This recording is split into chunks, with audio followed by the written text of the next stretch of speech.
اللوحة الإرشادية تقول اكو بالطابق الثاني قسمين جدد مفتوحات، تعالوا خلينا نكتشف سوا قسم القرطاس. تصعد درج راح تلقى قسم اللوحات اللي موجودة هنا، بس عليه منظر قد رهيب، وخلينا لكم مراية هنا حتى تلتقطون الصور اللي تعجبكم. تصلون القسم القرطاسية راح تلقون قدامكم قاطع كامل خاص بالدفاتر الحيوانات اللي يكون سعرهن 1000 دينار، دفتر حيوانات بس الكمية اللي بيه راح يكون السعر مالته فقط ب 1000 دينار. اللي تشوفونه قدامكم هو قاطع الجنط العربي بكل موديلاتها وبكل الانواع وبكل الماركات اللي موجودة. الخط الارضي اللي يشوفونه بالارض قدامكم والخط الفوق راح يكون جنط الماركات اللي يكون سعرها شوي اغلى من المعتاد، والموديلات اللي موجوده هنا راح تكون اسعارهم بين ال 20. الخط الاخير راح يكون سعره 20000 دينار، الخط الثاني راح يكون سعره 25000 دينار، الخط الثالث اللي هو الصدمه هذا عليه عرض خاص سعره راح يكون 25000 دينار.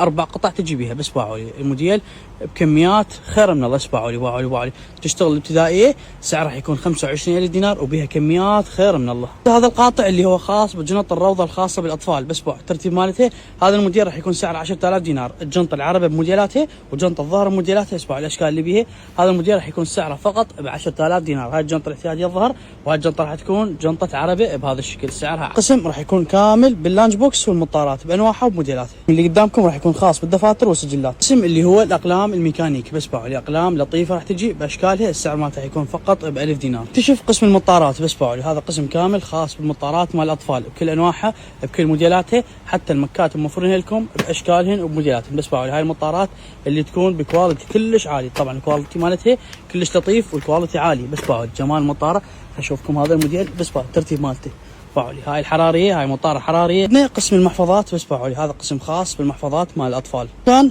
راح يكون قسم القرطاسيه وقسم النواعم مال القرطاسيه. الكميه اللي بيه والموديلات اللي بيه والاسعار راح تبلش من 500 دينار انت صاعد.